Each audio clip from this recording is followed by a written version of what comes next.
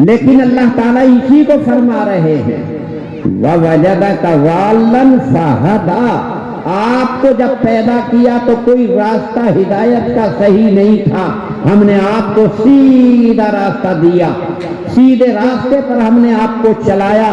کہیں سے چلایا؟ ہم نے یہ کتاب، یہ قرآن، یہ شریعت آپ کو دی، اور یہ کتاب ہدایت کی کتاب ہے، سیدھا راستہ بتانے والی ہے۔ آپ اپنی زندگی کے کسی بھی موقع پر کوئی بھی بات آپ معلوم کرو، یہ قرآن ہمیں اس کا راستہ بتا رہی ہے، راستہ دکھا رہی ہے کہ آپ کو یہاں یہ کام کرنا ہے۔ اسی ضمن میں اپنی ایک بات یہ بتانا چاہتا ہوں کہ میرے پاس ایک فون آیا، فون کہنے لگے فلاں آدمی مسجد بنا رہا ہے فلاں جگہ، لوگ مجھے آ کر کہہ رہے ہیں کہ آپ وہ مسجد رکوا دو۔ ان کی آپس میں عداوت، دشمنی، جھگڑے، ان میں سے ایک فریق مجھ سے قربت، نسبت، تعلق، رشتہ، اس نے مشورہ کیا کہ آپ کا کیا مشورہ ہے اس بارے میں؟ میں نے کہا جب ہمارے سامنے کوئی بات آئے اس کا جواب سب سے پہلے تو قرآن پاک میں دیکھو۔ عداوت و دشمنی الگ بات ہے، خاندانی معاملہ الگ چیز ہے، لیکن کوئی مسئلہ ہو تو ہمارے لیے تو ہدایت، رہبری کرنے والی قرآن پاک ہے۔ قرآن میں دیکھیں کیا ہے اس کا جواب۔ تو میں نے کہا آپ کی بات سر آنکھوں پر، قرآن پاک سے میں آپ کو اس کا جواب دیتا ہوں، قرآن ایسے موقع پر ہمیں کیا کہتا ہے۔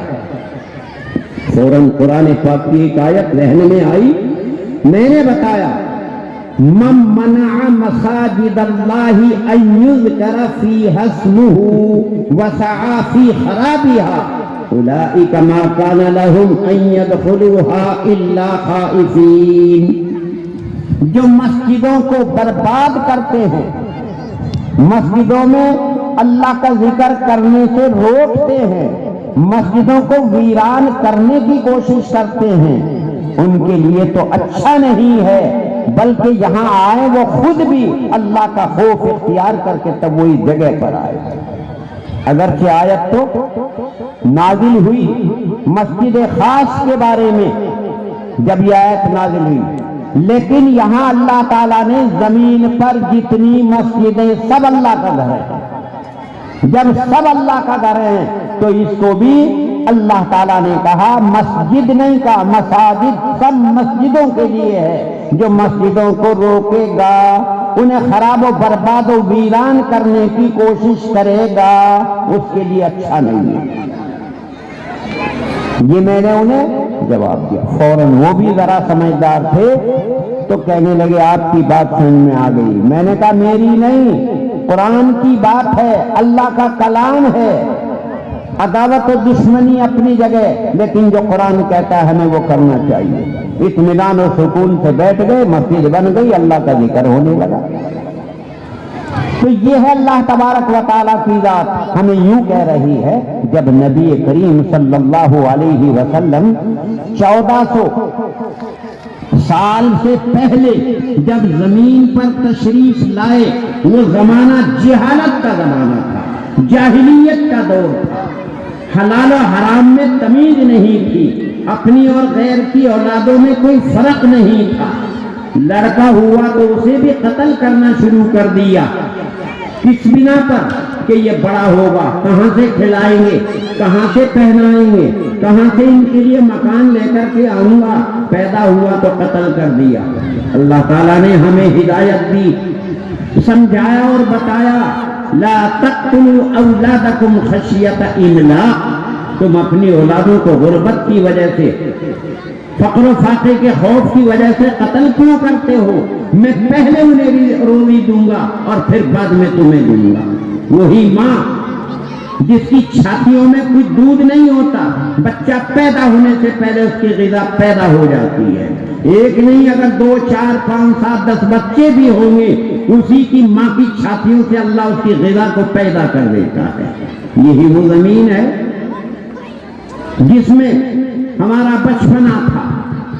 60 65 سال پہلے ایک بیگھے میں 1-2 کوئنٹل غلہ ہوتا تھا۔ گلیوں میں راستوں میں وہ کانٹے پیلے سے رنگ کے وہ پھرتے رہتے تھے جو خود پیدا ہو جاتے تھے۔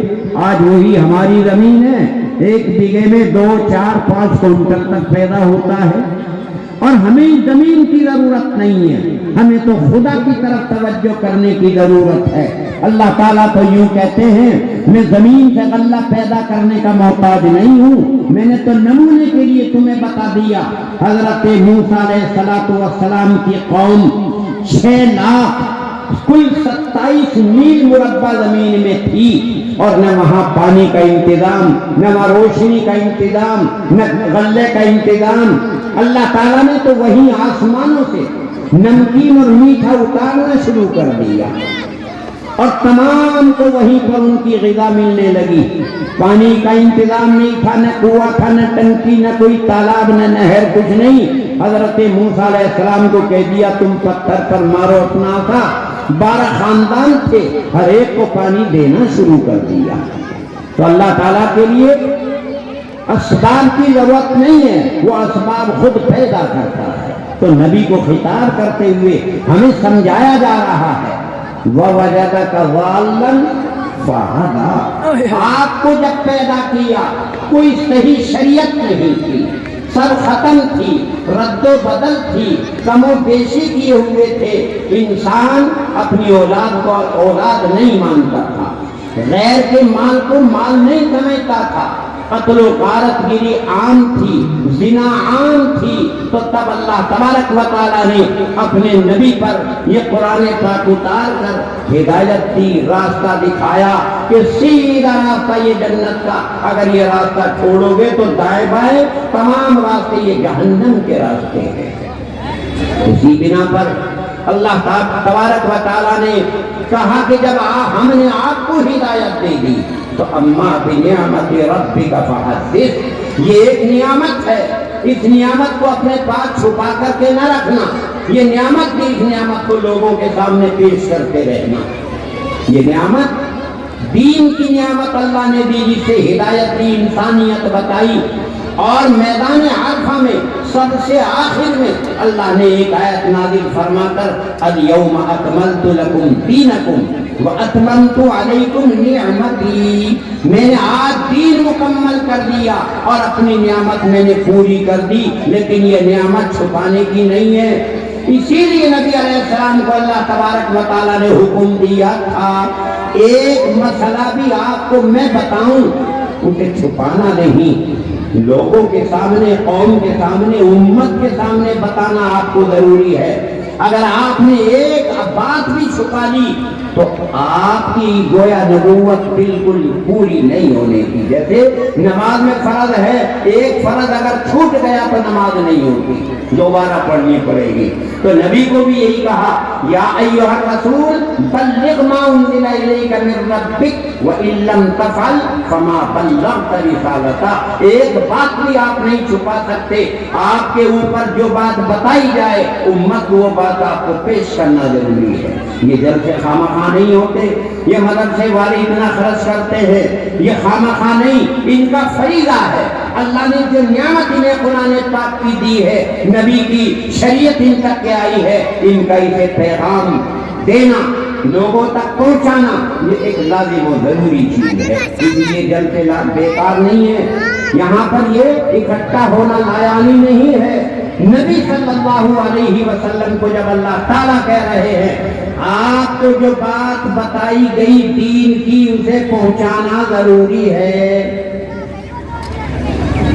نبی نہیں ہے تو نبی کے یہ والی و یہ وارثین ہے جو قرآن پاک کے عالم ہیں، قرآن پاک کے حافظ ہیں، قرآن پاک کے مفسر ہیں، انہیں اپنی نعمت کو چھپانا نہیں بلکہ اپنے اپنے اپنے قرب و جوار میں اپنے متعلقین کو، محلے والوں کو، بستی والوں کو، ملک والوں کو، دنیا والوں کو انہیں سمجھانا اسباب کے ساتھ میں لازم و ضروری چیز ہے، یہ ان کا فریضہ ہے اور ہمارا سن کر اس پر عمل کرنا ضروری ہے۔ تو نبی علیہ السلام کو اللہ تعالیٰ خطاب کر رہے ہیں، مگر بتانا، سمجھانا، عمل کرنا اور کرانا یہ ہمارا اور آپ کا فریضہ ہے۔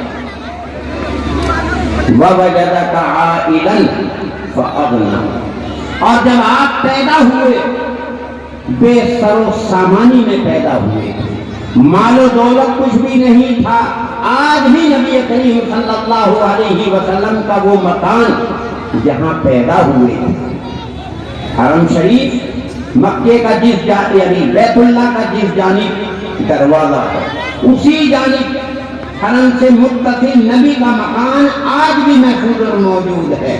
اس مکان میں آج کے محلات، آج کی زیب و زینت، آج کی اس دنیا کی اشیاء کی کوئی بات وہاں موجود نہیں ہے، وہ ایک مکان سیدھا سادہ آج بھی گویا عبرت کے لیے وہ موجود ہے جہاں نبی کریم صلی اللہ علیہ وسلم پیدا ہوئے تھے۔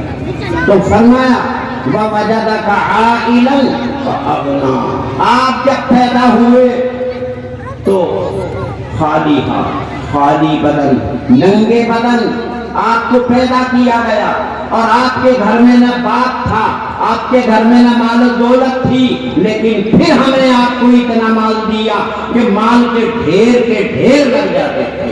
بحرین کا مال آیا، نبی کریم صلی اللہ علیہ وسلم نے غریبوں کو کہا بھر کر کے لے جاؤ۔ ایک مرتبہ نبی علیہ السلام کے ایک بہت قریبی انہیں کہا لے لو، اپنا کپڑا بچھا کر سونا چاندی بھرنا شروع کر دیا، اتنا بڑا باندھ کر اٹھانے لگے تو اٹھا نہیں۔ نبی سے کہا ذرا ہاتھ لگوا دو، اللہ کے نبی کہنے لگے نہیں، جتنا آپ اٹھا سکتے ہو اتنا لے لو۔ کچھ واپس نکالا، پھر اٹھانا شروع کیا، نہیں اٹھا سکے۔ یہ اتنا مال نبی علیہ السلام کو اللہ تبارک و تعالیٰ نے اتنا دیا، اپنی بیویوں کو آخر میں پورے سال کا نان و نفقہ ایک ہی دم دے دیتے تھے۔ اگرچہ بیوی نبی علیہ السلام کی صحبت نبی کی بنا پر متوکل، اللہ پر توکل، وہ بھی غریبوں کو، ضرورت مندوں کو صدقہ کر دیا کرتی تھی، کبھی نبی علیہ السلام نے اپنی ذات کے لیے اگلے دن کے لیے مال جمع کر کے نہیں رکھا۔ تو یہ تھی وہ ذات باری تعالیٰ کی نعمت کہ وَوَجَدَكَ عَائِلًا، ہم نے آپ کو جب پیدا کیا تو غربت کی حالت تھی، بے سر و سامانی کی حالت تھی، لیکن آپ کو اتنا غنی بنا دیا کہ مسجد کے اندر بھی مال و دولت کے ڈھیر لگے رہتے تھے۔ عصر کی نماز پڑھی، سلام پھیرتے فوراً گھر گئے اور فوراً جلدی آئے۔ صحابہ نے کہا اے اللہ کے نبی کیا بات ہو گئی تھی؟ فرمایا چاندی کا ٹکڑا گھر میں رکھا ہوا تھا، باقی تقسیم کر دیا تھا، وہ یاد نہ رہا، اب فوراً یاد آیا تو میں گھر کہہ کے آیا ہوں رات نہ گزرے اس سے پہلے یہ غریبوں کو تقسیم کر دیا جائے۔ تو یہ تھی غنا کی بات، مالداری کی بات۔ مال سے مالدار نہیں ہوتا آدمی، مالدار دل سے بنتا ہے، دل کے اندر غنا ہے تو مالداری ہے۔ تو یہ نبی کریم صلی اللہ علیہ وسلم کو اللہ تعالیٰ نے خطاب کیا، جب آپ غریب تھے آپ کو مال ہم نے دیا، اس لیے اما السائل فلا تنہر، آپ کے پاس اگر کوئی سوال کرنے والا آئے تو اسے جھڑکنا نہیں، غلط بات نہیں کہنا۔ یہی عادت شریف اللہ کے نبی کی تھی، اگر کوئی سائل آیا، سوال کیا، پاس ہوا، دے دیا۔ اگر سواری کا مطالبہ کیا، اونٹنے کا، اٹھا کر پکڑا دی۔ مال و دولت کا سوال کیا، وہ دے دیا۔ لیکن اگر کبھی وقت پر نہیں ہوا اور سائل آ گیا، کبھی یوں نے کہا نہیں دیتا، یوں کہا ابھی نہیں ہے، آنے پر ضرور دیا جائے گا۔ کبھی اللہ کے نبی نے انکار نہیں کیا، کیوں؟ اللہ تعالیٰ نے بتا دیا تمہیں غریب پیدا کیا، مالدار بنا دیا، کسی سوال کرنے والے کو کبھی سخت بات نہیں کہنی. ہمیں یہ اخلاق بتائے ہیں. یہ تو میں نے نمونہ بتایا. آپ لوگ اپنی اپنی مسجدوں میں جو آپ لوگوں کے ایمان ہیں، میرا ایک مشورہ ہے کہ کم از کم قرآن پاک کی ایک آیت کا ترجمہ سن لیا کرو. یہ معلوم ہو جائے گا کہ ہماری یہ کتاب، ہماری یہ قرآن، ہماری یہ شریعت ہمیں کیا بتا رہی ہے. اللہ تبارک و تعالی ہمیں صحیح قرآن پاک کی سمجھ عنایت فرمائے اور اس پر پھر ہمیں عمل کی توفیق عطا فرمائے. واخر دعوانا ان الحمد للہ.